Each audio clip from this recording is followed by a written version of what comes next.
Y'all, there's not many times you ever see me mad at my channel. When I lose a big fish, I mean, some anger will come out.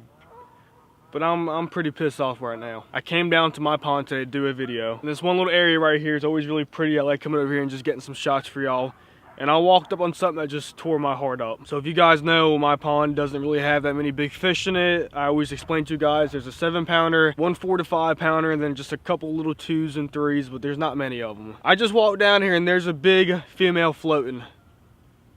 It was the big one. This fish right here is looking around 6 pounds. This could have been the other female that was kind of getting up there, the one that would take the place for the 7 or 8 when she died. And she's floating right here, y'all. What pisses me off more is that I know a dead fish when I see it. It could be natural causes, but this fish looks like it was cut. Like someone tried to eat it and threw it back in the water. One thing that's gonna happen off of YouTube, and I know this, guys, is as I get bigger and bigger, people look up to me more and more. A lot of people get jealous, that's life, y'all. It's gonna happen. A lot of people in my neighborhood watch me, and a lot of people in my neighborhood don't like me for some reason. I don't know why. This goes for the people in my neighborhood that if this was you, or if you knew who did this, or maybe it was just natural causes, but I can look at this fish right now and I'll show y'all. She was cut. People could have just done it to be a word I don't want to say, but it's not cool and I don't appreciate it. If I catch one of y'all down here doing this and I'm around, it's not gonna be a good day. But it's life, y'all. It is what it is. You guys know how much I appreciate my pond and how much I love the life of everything. And this just gets into the video I was gonna explain to you guys today. We're still gonna get into the video, but it just sucks that the time was coming very, very soon. This was the next Jeans in my pond, and she is now dead. I would have loved to show y'all this fish alive swimming back in the water, but that is not gonna happen now. So I'm gonna show you guys at least what she was. Let's take a look at her. Y'all can see the fish right here. I mean, I'll touch her. This was a beautiful bass at once. Y'all can see right here, it looks like someone literally just took a knife and just cut all through her. I mean, this is just terrible. That is a clean cut. I don't know what would have done. That's not a snapping turtle. That was a knife that someone's cut her. I mean, it was a beautiful bass. I mean, look at the size of this thing. Her tail was so big, such a thick fish. There's her tail. I mean, look how thick it is, y'all. This fish was in her prime. I keep up with all my big fish. She was not dying anytime soon. Someone's did this. Rest in peace, sweetheart. I'm sorry. I'm a bit fired up right now, guys. It's gonna be kind of hard to film this video today, knowing that's what's going on down here. Everyone here knows me. They know what I do. They know how I make sure this pond stays where it needs to be at, so their kids can come down here and catch fish. There's actually a copper there. I just went and talked to him. I mean, everyone knows. If they see something like that they know who to call for that situation. So I'm gonna get to the bottom of it. Hopefully that's solved. But it is what it is, guys. We're gonna jump into this video. I'm so excited to make this today. If y'all can see my chest mount right here, I got my adapter, I got my mic. I'm all set for that. I've been kind of saving up, y'all. I've been working hard to make sure I can start putting back into my channel like I do for everything. You guys will have some better audio when I'm filming now. But let's jump into this video. So the reason why I want to make this today, in about a week and a half, things are going to change for the fishing community. Right now, you guys can see I'm still in my jacket. It's pretty cold out here, but we've been having some warmer days, so when you start seeing signs of that, something's about to happen. The transition is about to occur. The first day of spring is March 20th. So if you guys know, fishing in the winter, it can get kind of hard. The fish kind of split up. They go in different routes, and it can be different for lakes and ponds. The good thing about it is once winter passes and it gets to the time of the year where I'm talking about right now, things can start picking up. And as anglers, we have to know what's going on, because if you really don't know a plan, guys, and you just try to come out here, it can still be kind of complicated. So the topic we're gonna get in today is pre-spawn. There's 4 seasons. Every season has 3 categories. For spring, it's pre-spawn, then it's actual the spawn, and then there's post-spawn. And if you guys want me to break down the other seasons about how the 3 categories are, right now, leave a comment down below. We'll get into that. So what is pre-spawn? Pre-spawn is when the transition from winter to spring is starting to occur. So all those big fat winter bass, y'all, are starting to come up to the banks and get active. They're going to move to the shallows. They're going to be fighting over other bass to find their best spot to bed. The big females are going to start grouping up, looking for that big male to mate with. In that week's time, the spawn will occur. And if y'all don't know what that is, just once again, leave a comment down below. As the seasons and times start to transition, I'm going to be updating y'all more and more about what to do. But for right now, I want to tell you guys, in about a week, this is going to occur. This is going to happen. So as these bass start to move up shallow, they're going to be doing anything they can to eat. Because once they do spawn, the male and the female, they're going to be sitting on that bed, and they're not really going to be moving that much. So it's pretty much like the winter. Like I told you guys, in the winter, they'll start prepping, they get really aggressive, they start getting super fat so they can go into the middle and just pretty much come lethargic. They're not really going to move. Well, now the transition is that they're going to be moving up, trying to get to the banks, and now they have to gorge again. They have to eat everything possible. These bass get very aggressive. If you guys know off the bat, bass hate bluegill. Bluegill is a #1 food source for them.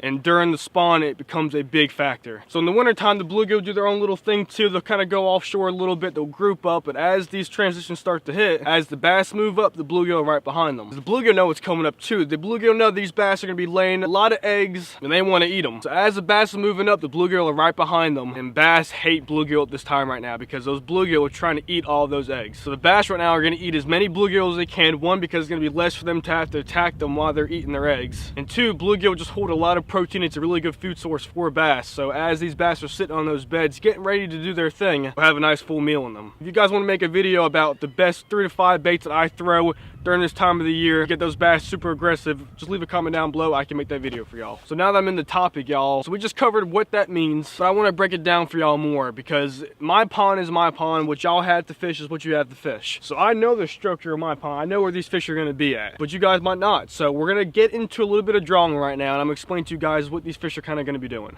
So I'm gonna tell y'all now, I cannot freehand the best, but y'all will get an idea. So we're looking at my pond right here. Kind of starts, kind of comes around. My big female is dead right here. We are currently right here.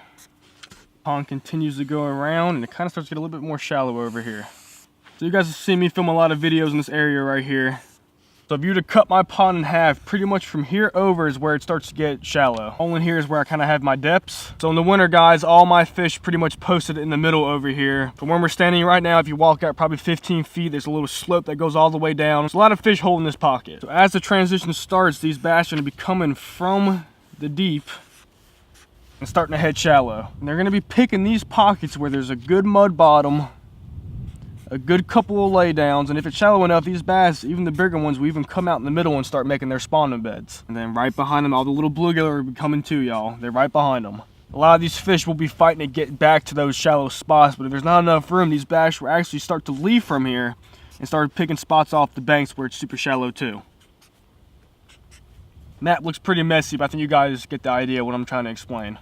So y'all get an idea so you can see it in person now. That's where my dead bass is. This is where we're standing right now with my bench. Go about 15 feet out. Fish starts to get a little bit deeper. Pond continues all the way around, and once it gets that back side right there, that's when it goes all the way back. It starts to get a little bit more shallower. So now we know what pre-spawn is, what these fish are going to be doing when it comes to that time. I drew out a little spot so you guys can see a little bit better in picture. You guys see the scenery now. So if y'all are still a little bit confused, I'm going to walk back there right now. Take you guys with me. I'm going to show you exactly where these fish are going to be going and what they're going to be looking for to make their little spawning beds. So let's jump back there. If you guys have been watching my channel for a while, I'm now on the chest mount. How is the audio? It was not cheap to get all this stuff hooked up, but she's working now, so that's a great sign. I just want to turn that on for a second so you guys can hear it a little bit. Another little tip for y'all too, if you start to see this right here, blooming of trees, that means that the time is coming. Fishing's about to pick up. Pre-spawn, spawn, and post-spawn is about to happen. We start seeing this bloom on the trees. But we've now jumped back to the back of this pond. Y'all want some more intel? The pond I'm actually making the pre store is right up the street. In the back of this little creek right here, there's a waterfall, and it actually drains from the top pond, runs down to here, then pretty much it's what made this little cove back here. So I promise you guys, in about a week, week and a half, 2 weeks, it all depends on your pond and the weather, there will be a ton of a big bass in this corner.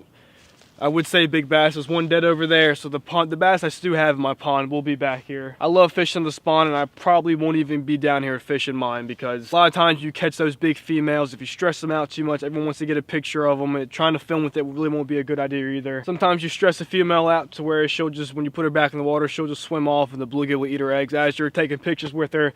Her babies are getting attacked by bluegill. So spawn's a great time to fish. It's for anglers, for us to get our new PBs. I only catch those fish that I know there's not many bluegill around and they're just tucked in a really good spot by a laydown. But if y'all see there's a ton of bluegill behind the bed, don't try to catch the female, because odds are when you do throw her back, the eggs will be gone. She'll be too stressed out to maintain them, and there goes the genes for the next year. So, but now that we're back here, I want to explain to you guys. So this is the corner of the pond right here. I'll walk you guys around here in a second, explaining where I know for sure there will be a lot of females, not big ones, but there's still some females in my pond where they will try to pick their beds. So I can show you guys the location, is where to start looking for them. Stumps, good mud bottom, a lot of good laydowns. Beaver dams can hold a bunch of good spawning fish too, but you really just want shallow water. That's where a lot of these fish are going to be going. And right here, if I cut diagonally, this is where it starts to get deeper that way and then shallower this way. So pretty much this whole entire pocket right here is going to be where it's going to be holding most of the spawning fish. And like I said, if you have a bigger pond, more bass that are really aggressive, the bigger females, they're going to be rushing in here to try to lay their eggs. And the bigger the bass, even some of the smaller bass, some just get really aggressive. So you really won't see too many spawning grounds so close to each other. Probably every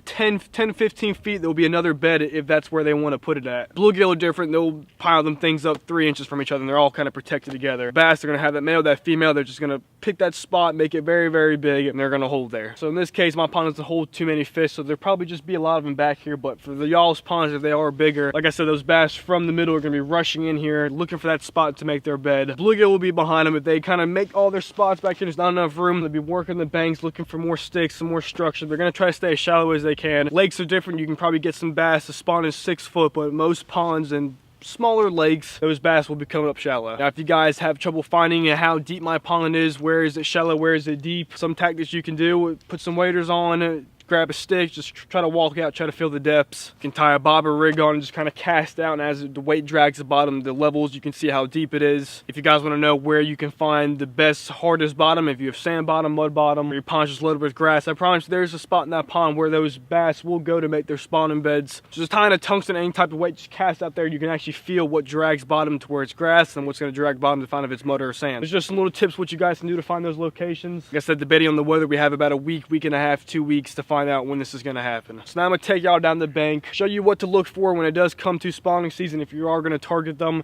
where these females are going to be making their beds. Y'all can see from my pond, we have a bunch of the dead grass back here, a bunch of little sticks. The beavers in my pond, they're actually cut stuff down and make laydowns. So this is a great spot right here. I was just talking right there, y'all.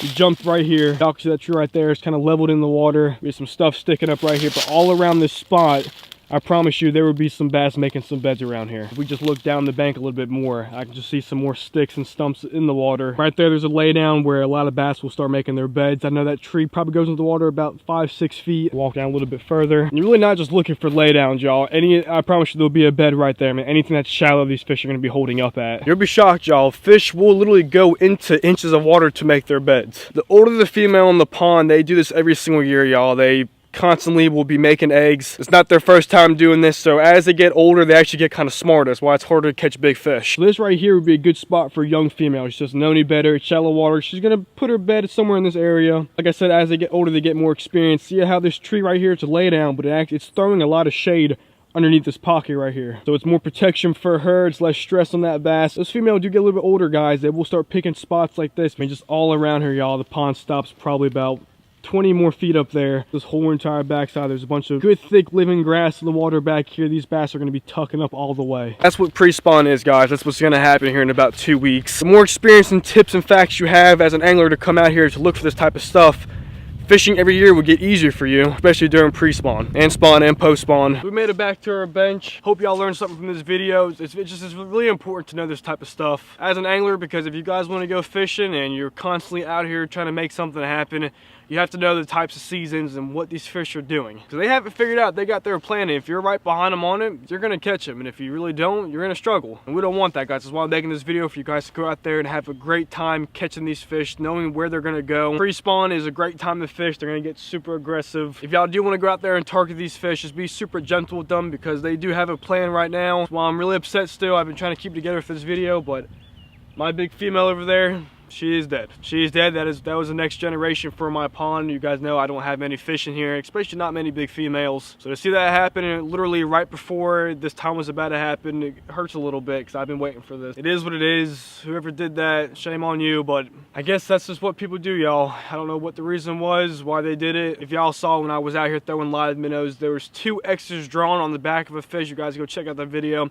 So I got a feeling something's going on with this pond. I don't know what it is and why people are trying to do this, but I'm not cool with it. If I catch someone down here doing that, it will be solved. I promise you that. I'm gonna try to go out there before the spawn hits. Maybe I can try to put a couple more females in my pond, but it just sucks, guys. I want to do what I can for this pond, but stocking fish just makes people want to fish here more. It's a lot of stress on the fish. It's a lot to make it happen, to make sure these fish come in this pond, the levels are accurate, just to make sure they don't die. It's a lot of work. So to stock my pond, just for people to kind of ruin it, it's hard to do. But if the genes aren't taken care of and there's not a good population of bass in here, it'll make all of them sick and unhealthy. So I'm gonna have to maintain as much as I can. Once again, I hope y'all learned something in this video. It can be very confusing, but if you're on top of it and you have good information to go out there and do it for yourself, it can help a lot. If y'all did learn something from this video, just leave a comment down below like always. If you want to support me in this channel, hit the like and subscribe button. We have hit 1,000 subscribers. I'm going to do a big video on that. I have a lot to talk about, so I appreciate all you guys for doing that for me. All the support, all the love, I really appreciate it. There will be a gift for y'all in the video that I will post for that, so you guys stay tuned. The boat video will be up tomorrow, so you guys stay tuned for that as well. A lot of work's been put into that, a lot. We're going to wrap it up right here, guys. If y'all want to watch any of these videos, just click on one right here. There's a lot of content, a lot of good information in all of them. So click on and leave a comment down below. Let me know what y'all thought about it. I appreciate it, guys. Litton Bass TV.